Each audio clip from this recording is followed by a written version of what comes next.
If you use a wood-burning stove, there are some simple steps you can take which will save you money, reduce the risk of chimney fire, and significantly reduce air pollution. The main problem with air quality and the use of wood-burning stoves is that most of us don't burn our wood at high enough temperature. So what is actually happening inside the stove when we burn wood? Well, most of the fuel or heat energy is something called volatile hydrocarbons. These are things like tars and resins and creosote. When we see flames coming from wood, it's the volatile gases that are burning. These volatile gases make up around 80% of the fuel in any wood. If the fire is not hot enough, the volatile fuel vapours are still given off, but now they escape to the chimney. From here, they either stick to the inside of the chimney or come straight out the top as unnecessary air pollution.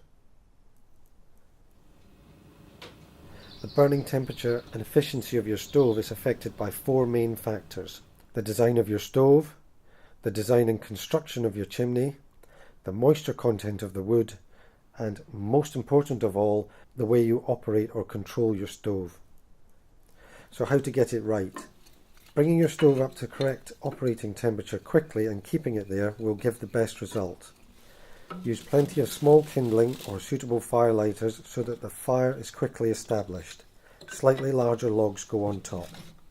Use wood with a moisture content of 20% or less. Set all air controls to fully open, light the fire and close the door. The fire is cool at this stage, and if you look at the top of the chimney, you'll see smoke coming from it. Allow a reasonable burn for 10 to 15 minutes. Basically, flames should fill the box without being sucked up the chimney. It will take at least this long to bring the stove up to a good operating temperature. Refuel now with larger logs and allow a few minutes to establish. If your stove has more than one air control, then now is the time to close the one which allows air directly in from the room. This is often called the primary control. Once the primary air control has been closed, the temperature will continue to rise.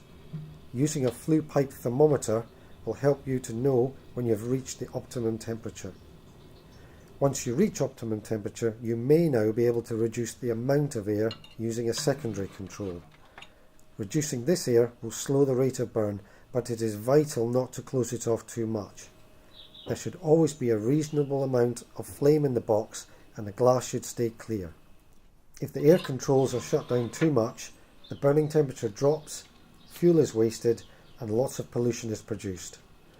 So slumbering the stove for long periods or overnight might seem like a good idea, but it's the worst thing you can do.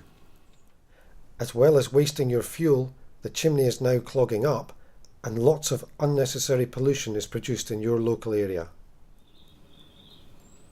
Once the stove has been running at optimum temperature for 15 minutes or so, you can check to see if you've set the controls correctly by simply looking at the top of your chimney. If you see smoke, then there's not enough air getting into the stove. Open the controls up a bit and allow the fire to build for a few minutes and then have another look.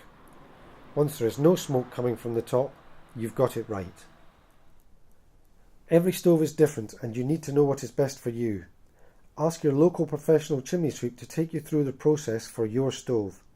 Following their advice will save you fuel and money. It will mean your chimney is cleaner and safer and will create less harmful air pollution in your local area.